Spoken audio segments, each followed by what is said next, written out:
하나님께 영광이 될 줄로 믿습니다. 하나님께서 엘리야를 하늘로 승천시키기 전에 길갈에서부터 베델에서 여리고로, 여리고에서 요단으로 이스라엘 많은 지역이 있는데 네 지역을 하나님께서 엘리야로 하여금 거치게 하신 내용이 열왕기하에 나오고 있습니다. 이 말씀은 오늘 우리들이 이 땅에서 믿음 생활함에 있어서 로드맵과 같다 하는 말씀을 드렸습니다. 길갈은 신앙생활의 출발점이지요. 이스라엘 사람들이 광야 40년을 거치고 요단강을 건너서 첫 번째 도착했던 곳이 그곳입니다. 그곳에서 이스라엘 백성들은 할례를 행했습니다. 하나님 백성으로서 살겠다는 뜻이죠. 그리고 요단강을 건너온 것에 대한 감사하면서 요단강에서 바닥에서 가져온 돌을 세워서 기념비를 세웁니다. 믿음은 구원의 감격에서부터 출발한다. 그리고 하나님께서는 이 엘리야를 길갈에서 이제는 베델로 가라고 하십니다. 구원받은 자가 첫 번째 해야 될 일은 뭐냐? 예배입니다. 예배.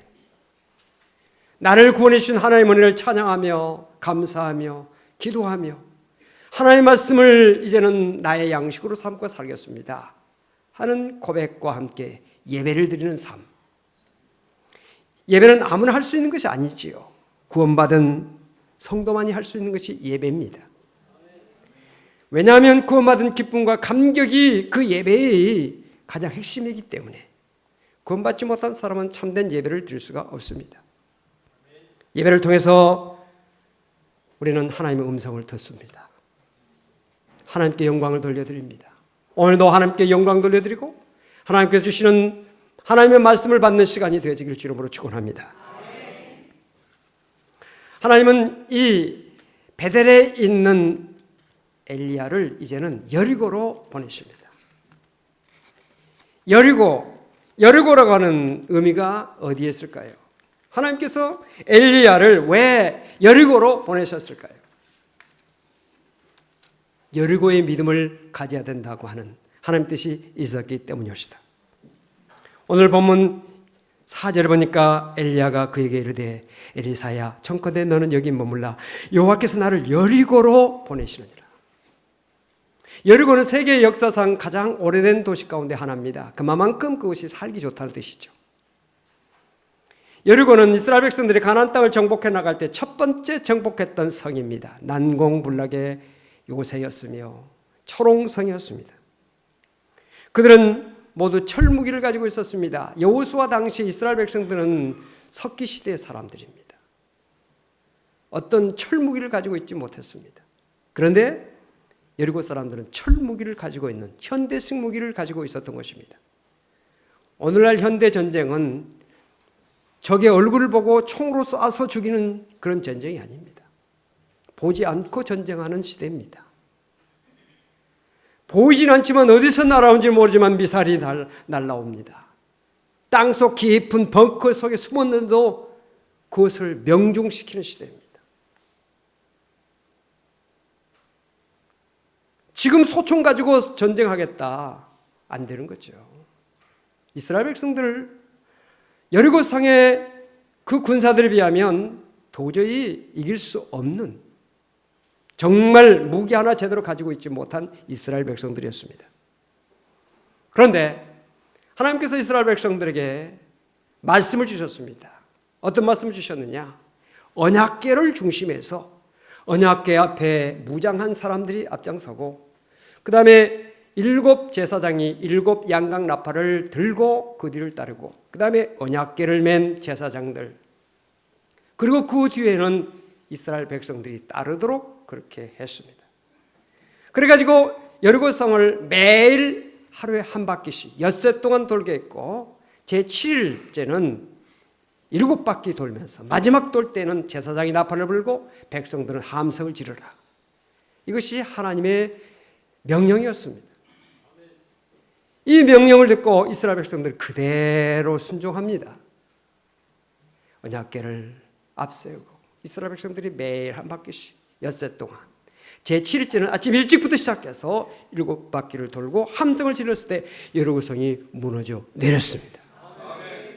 고고학자들이 발굴하면서 여리고성의 그 모든 유적들을 살펴보면서 그 당시에 불탔고 그리고 무너졌던 그 모습을 보면서 이건 큰 지진으로 인해서 여리고가 무너졌다 이렇게 추정을 하고 있습니다.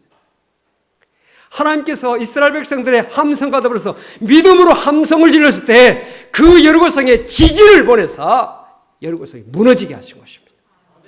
찬송과 기도했을 때 바울과 실라가 감옥에 있었는데 그 감옥의 터전이 흔들렸다. 모든 문들이 열렸다. 하나님의 역사죠. 믿음으로 했을 때 하나님의 역사가 나타났다는 사실을 말씀해주고 있습니다. 여리고의 믿음이라고 하는 것은 뭐냐? 말씀을 붙잡고 믿음으로 나가면 문제가 해결된다. 이것을 우리에게 말해주고 있는 것입니다. 오늘 이 자리에 여러 가지 문제를 가지고 나오신 분들이 계실 것입니다.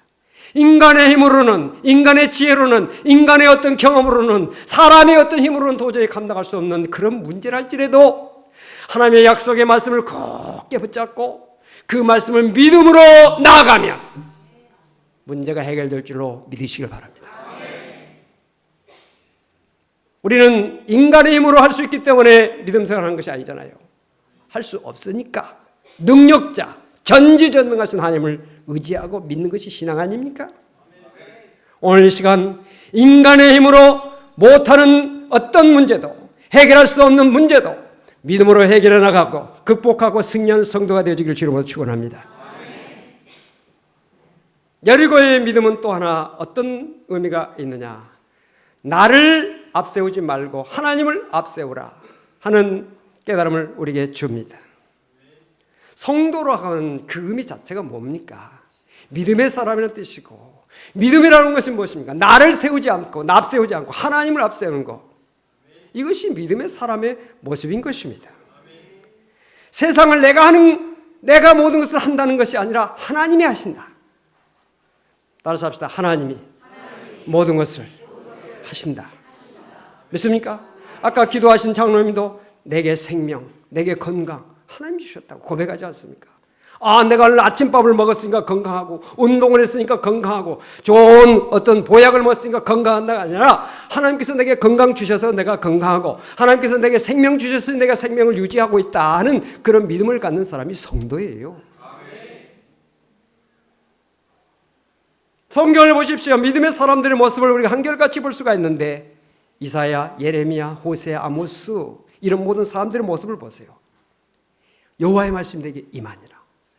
여호와의 말씀 내게 임하니라. 여호와의 말씀을 간직하고 그 말씀을 전하는 것입니다. 내가 말하는 것이 아니라 하나님께서 이렇게 말씀하셨다. 모세가 바로왕 앞에 가서 했던 것이 무엇입니까? 내 백성을 보내라 했을 때 그 내 백성은 모세의 백성입니까? 하나님의 백성이죠. 하나님께서 모세에게 말씀을 주셨어요. 너는 바로에게 가서 이렇게 말하라. 내 백성을 내보내라. 광야에서 나를 섬기리라. 그래서 모세가 그대로 가서 전달한 것입니다. 하나님께서 말씀하시기를 내 백성을 보내라 하셨다. 내보내라. 빌고 애원하고 사정하고 아니에요. 선포했습니다. 명령했습니다. 그대로 전했습니다. 오늘도 여러분들에게 제가 부탁하지 않습니다. 하나님 말씀으로 선포합니다.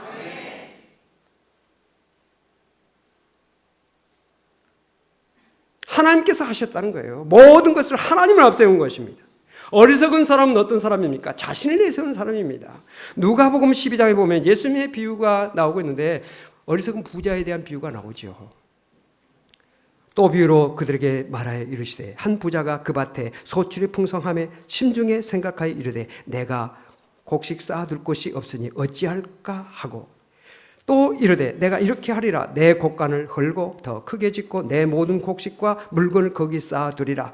또 내가 내 영혼에게 이르되 영혼아 여러 해 쓸 물건을 많이 쌓아두었으니 평안히 쉬고 먹고 마시고 즐거워하자 하리라 하되 하나님은 이르시되 어리석은 자여 오늘 밤에 내 영혼을 도로 찾으리니 그러면 내 준비한 것이 누구의 것이 되겠느냐 하셨으니.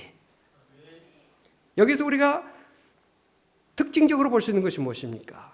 이 부자가 내 곡간, 내 곡식, 내 영혼, 나를 주장하고 있는 것입니다. 내가 곡식 쌓아둘 곳이 없으니 어찌할꼬? 내가 이렇게 하리라. 내 곡간을 헐고 더 크게 짓고 내 모든 곡식과 물건을 거기에 쌓아두리라. 나만 생각하고 있는 것입니다. 성도는 나만 생각하는 자가 아니라 하나님을 먼저 생각하는 자. 내 안에 내가 있는 것이 아니라 주님이 계신 자. 내 안에 내가 있는 것이 아니라 하나님이 계신 자. 내가 내 말로 나를 위로하고 내 말로 나를 어떻게 능력 있게 하는 것이 아니라 하나님의 말씀으로 나를 위로하고 하나님의 말씀으로 나를 세우는 자.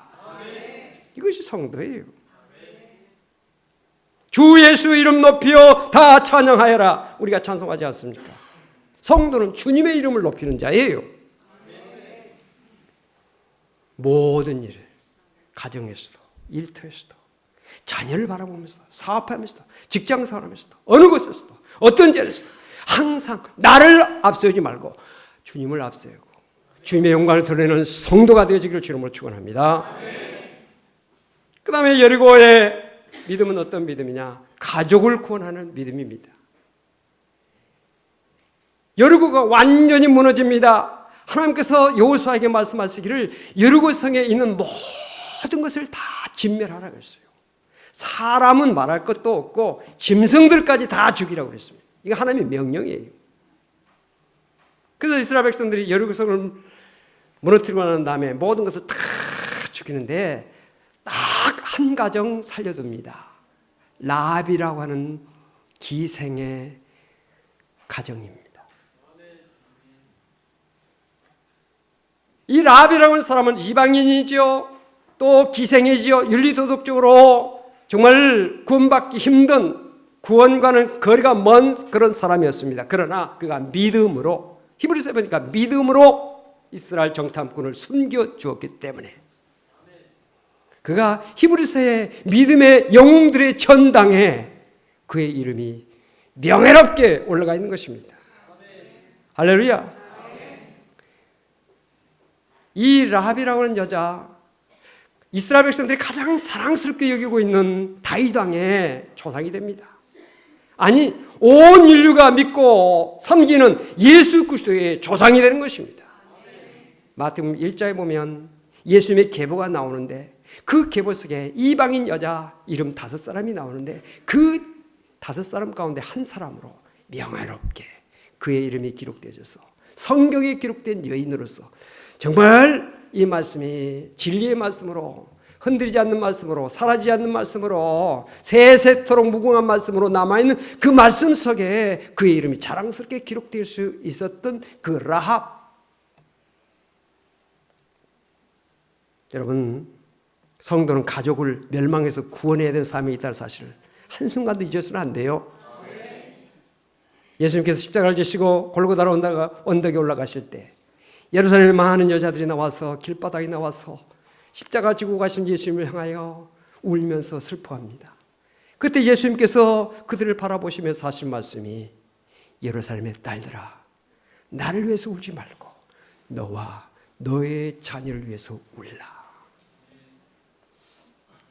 우리 성도에게 눈물이 있다면 자기 자신의 부족함을 탓하면서, 내게 믿음이 부족한 것을 탓하면서 하나님 내게 믿음을 더하여 주옵소서, 이런 기도를 하면서 눈물이 나와야 되고, 구원받지 못한 내 사랑하는 자녀들, 내 가족들을, 내 이웃들을, 내 동족들을 위한 눈물이 우리의 눈에서 나와야 됩니다. 이것이 아름다운 눈물 아니겠어요? 그런 눈물을 하나님께서 정말 귀하게 받으셔서 하나님의 눈물병에 그 눈물을 고이 담아놓으신 것입니다.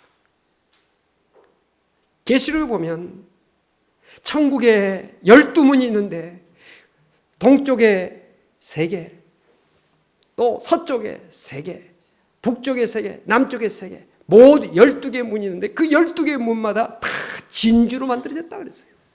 그 진주가 무엇입니까? 아픔을 통해서 만들어진 보석 아닙니까? 여러분, 성도의 눈물은 보석입니다. 영혼 구원을 위해서 흘리는 그 눈물을 하나님께서 보배처럼 여기셔서 하나님의 눈물병에 담으신다는 거예요. 가족 구원을 위한 눈물이 늘 여러분들 눈에서 흘려질 수 있기를 주 이름으로 축원을 드립니다. 오공의 축제 우리가 지금 진행하고 있지 않습니까? 이 오공의 축제, 여러분 교회 축제라고 하는 것은 먹고 마시는 축제가 아니에요. 교회 축제는 말씀 축제입니다. 교회 축제는 구원의 축제예요. 하나님께서 한 영혼이 구원함을 받았을 때 하늘에서 모든 천군 천사들과 함께 기뻐하리라 그랬어요. 한 영혼이 정말 구원받은 것을 기뻐하고 우리 교회의 새 가족들, 새 신자들이 하나님 앞에 나와서 예수 믿기로 작정하고 등록하고 하나님 백성이 되겠다고 하는 것을 우리는 눈물겹게 기쁘게 생각하고 하나님의 마음으로 그들을 환영하고 하나님의 기쁨을 가지고 기뻐하는 우리 성도가 되어져야 하나님의 가족된 자격이 있다는 거예요. 한 영혼 구원하기 위해서 많이 기도하고 많이 노력하고 시간, 물질, 정성, 노력이 쏟아져야 돼요. 10번 전도 작정 체크표를 여러분들이 나눠주셨는데 어떤 분들은 그것을 뭐 아무렇지도 않게 아무런 생각 없이 그냥 그것을 팽개치는 사람이 있다면 마음에 다시 한번 생각해서 내가 한번 해봐야 되겠다. 이름을 쓰고 거기에 내용대로 인사하기, 전화하기, 음식 나누기, 안부하기, 문자하기, 차 마시기, 선물 주기, 식사하기, 주부 한 장 주기, 음식 나누기 한번 실시해보세요. 거절받은 것을 두려워하지 마시고 정말 우리가 선한 일에 귀한 일에 10번 권해서 된다면 10번 아니라 더 이상도 해야 되잖아요.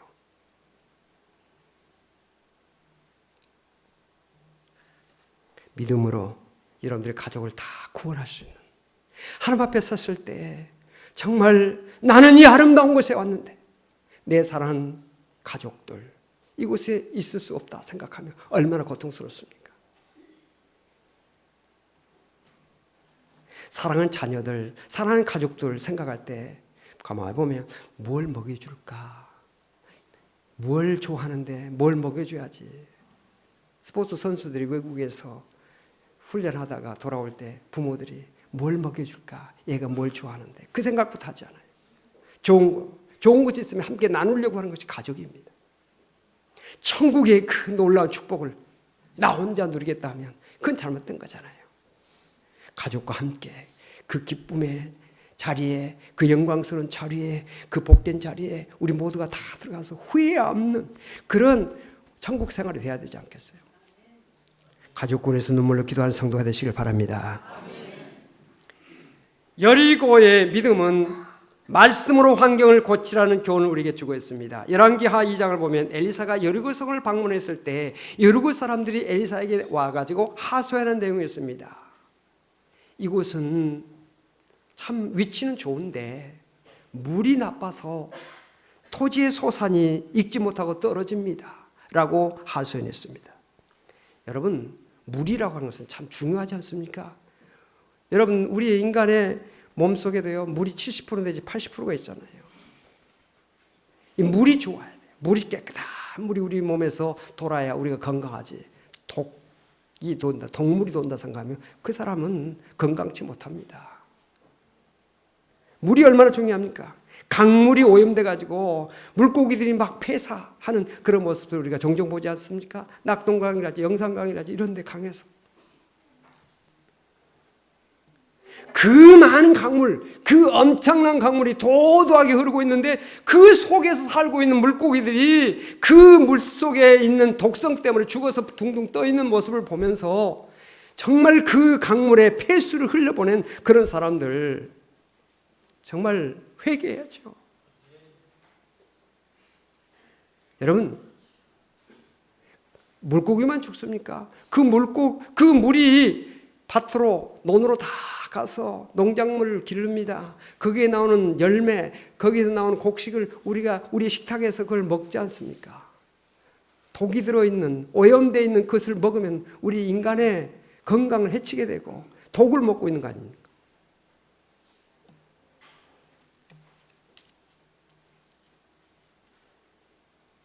이 엘리사가 여리고에 그 물을 고쳐줬을 때 그때 그 모습을 우리가 성경을 통해서 보면 이런 말씀을 하고 있습니다. 여호와의 말씀이 내가 이 물을 고쳤으니 이로부터 다시는 죽음이나 열매 맺지 못함이 없을지니라. 이 물 때문에 죽은 사람들이 있었다는 거예요. 죽은 짐승들이 있었다는 거예요. 근데 엘리사가 물의 근원으로 가가지고 소금을 뿌렸습니다. 소금. 이 소금은 상징성이지요. 그 소금은 뭐냐? 하나님의 변함이 없는 말씀. 그것을 거기다가 뿌렸다는 거예요. 여러분, 하나님의 말씀이 임하는 곳에 치료의 역사가 나타난다는 사실을 믿으시기 바랍니다. 하나님의 약속의 말씀이 임하는 곳에 회복의 역사가 있다는 사실을 기억하시기 바랍니다.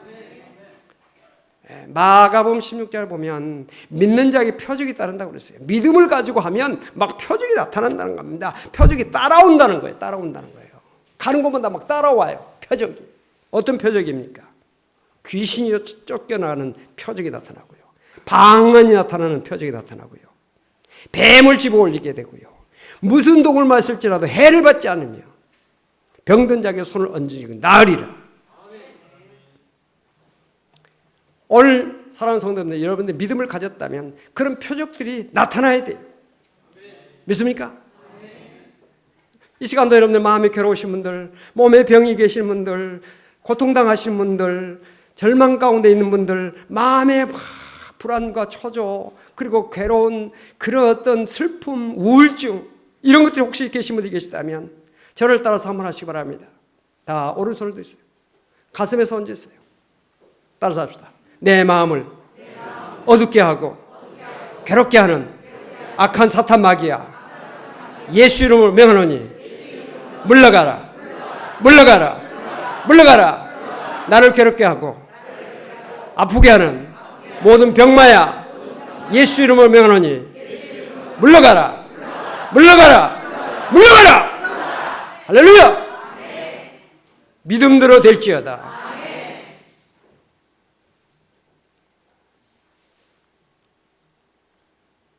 말씀으로 환경을 고치는 겁니다. 말씀으로 내 육신의 환경, 내 주변의 환경을 고치는 거예요. 우리 믿음의 사람은 환경에 영향을 받는 자가 아니라 환경에 영향을 미치는 자가 돼야 돼요. 환경을 바꾸는 자. 내가 가는 곳마다 바꿔지는 역사가 나타나야 돼요. 절망과 낙심 있는 곳에 내가 가면 소망이 생겨나고, 슬픔 있는 곳에 내가 가면 기쁨이 솟아나고, 분열이 있고 싸움 있는 곳에 내가 가면 화해가 이루어지고, 불신앙에 잠겼던 사람들 내가 가서 예수 믿는 역사, 사막에서 꽃을 피우게 하는 역사가 우리 믿음의 사람들이 있는 거예요. 이 역사가 여러분들에게 함께 하시길 주 이름으로 축원합니다. 또한 여리고의 믿음은 어떤 의미가 있습니까? 믿음으로 새 사람 되라는 의미가 있어요. 누가복음 19장을 보면 여리고성에 삭개오라고 하는 세리장이 있었습니다. 당시 세리는 이스라엘 백성들로부터 무거운 그런 세금을 거두어서 로마에게 일부를 납부하고 나머지는 착복했어요.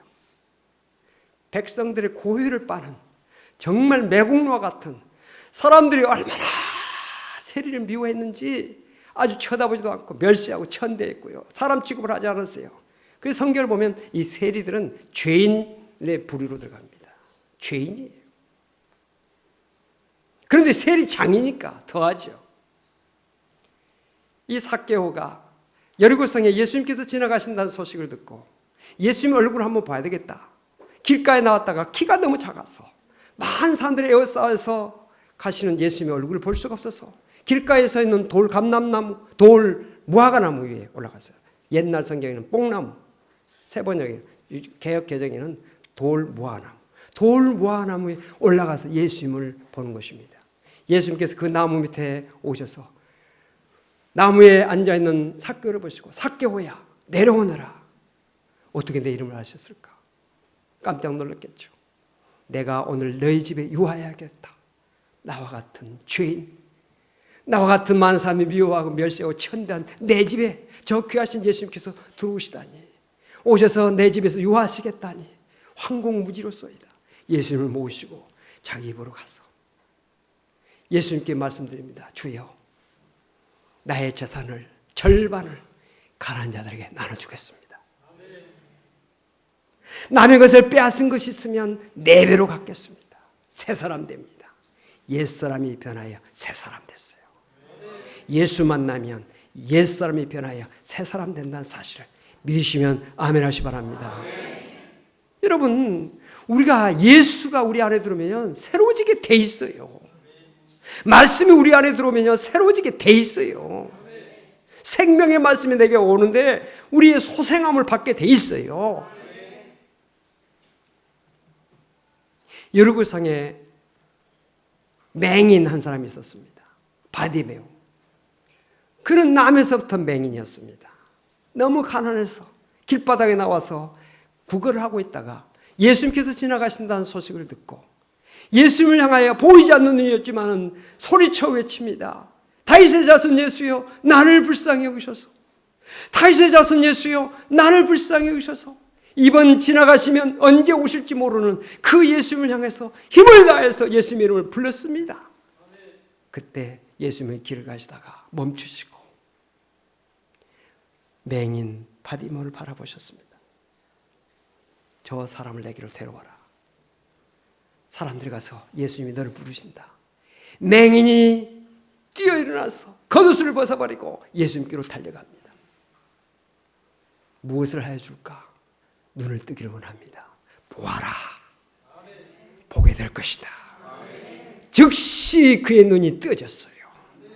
그리고 그 다음에 중요합니다. 예수님의 뒤를 따랐다.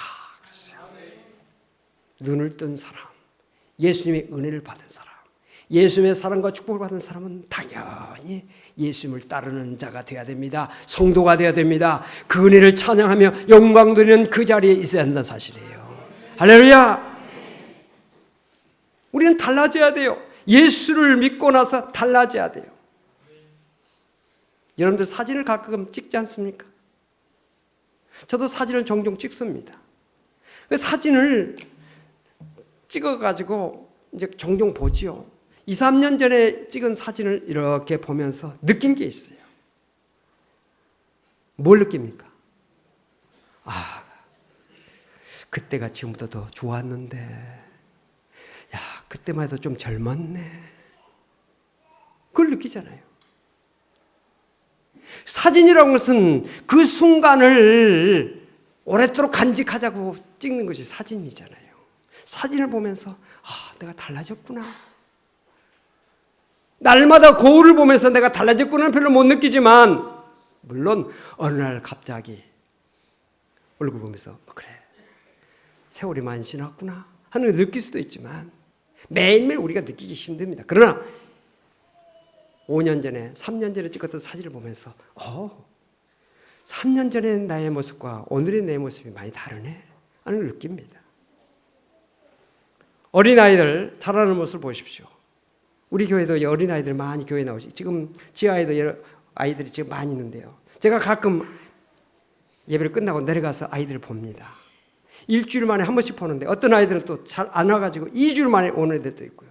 어떤 애들은 뭐 3주 만에 오는 애들도 있는데 이렇게 보면요. 한 주 봤는데도요. 달라진 모습이 보여요. 많이 컸네. 아이들은요. 일주일 뿐입니까? 하루하루 커지는 겁니다. 하루하루 달라지는 거예요. 여러분, 어린아이들이 달라지는 모습을 보면서 우리가 느끼는 것이 무엇입니까? 우리가 예수를 믿고 나서 10년 전에, 5년 전의 모습이 오늘 우리의 모습과 비교했을 때 10년 전에, 5년 전의 모습보다 오늘 우리의 모습이 훨씬 나아진다는 거예요. 인격적으로 나아지고 믿음으로 나아지고 소망이 나아지고 모든 면에서 나아져야 돼요. 아니 10년 전, 5년 전, 3년 전이 아니라 어제보다 오늘이 나아져야 돼요. 매일매일 날라져. 날로 새롭도다. 다시 합시다. 날로 새롭도다.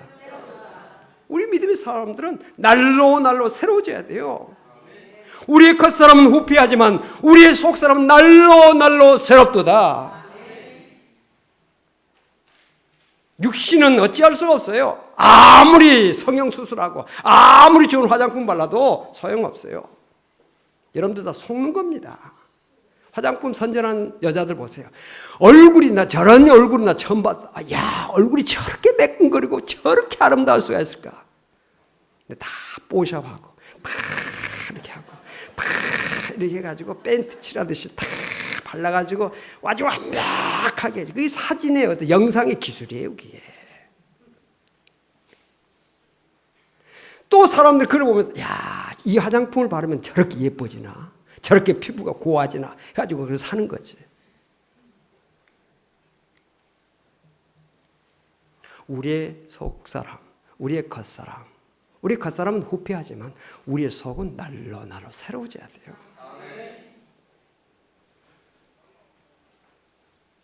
예배 드릴 때마다 시간 하나님의 말씀을 듣고 우리의 영혼이 소생함을 받고 우리의 영혼에 힘을 얻고 소망을 얻고 우리의 마음에 기쁨이 넘치고 우리의 삶 속에 정말 하나님께서 주시는 평안이 넘치게 될 때 우리의 속사람이 늘 새로워지잖아요. 어제보다 오늘이 하나님 앞에 예배하고 찬양하고 기도하고 말씀 듣는 가운데 여러분의 영혼이 소생함을 얻고 새로워지는 역사가 있게 되시길 주님으로 축원합니다. 여러분, 길갈에서만 머물러서는 안 돼요. 구원받은 그 기쁨과 감격이 있어야 됩니다. 그건 분명합니다. 그러나 그 자리에서 머물러서는 안 되고 예배하는 자리로 나가야 되고요. 예배하는 자리에서만 머무르는 것이 아니라 이제는 예수를 만나고 삶이 변화되어지고 능력의 삶을 사는, 환경을 변화시키는 그런 사람이 되어야 한다는 사실을 성경 말씀해 주고 예능하십니다.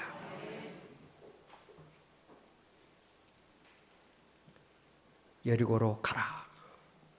베델에서 여리고로 가라. 한국교회의 문제는 뭡니까? 구원받은 그 기쁨, 그리고 예배 자리만 많이 머물러 있지. 변화된 삶을 살아서 믿음의 역사를 펼쳐나가고 하나님과 이웃을 위해서 봉사하고 사회를 위해서 희생하는 그런 삶이 좀 부족하지 않나. 오늘 우리가 지향해야 되는 것이 바로 하나님께서 나와 함께 계심을 믿고 우리의 모든 삶의 자리에서 모든 삶의 영역에서 하나님의 영광을 나타내는 성도가 된다 하는 것을 깨닫게 됩니다. 이 은혜가 여러분들과 함께 하시길 주님으로 축원합니다. 기도하시겠습니다. 하나님 아버지 감사합니다. 오늘 베델에서 여리고로 가라고 하시는 주님의 말씀을 상고했습니다.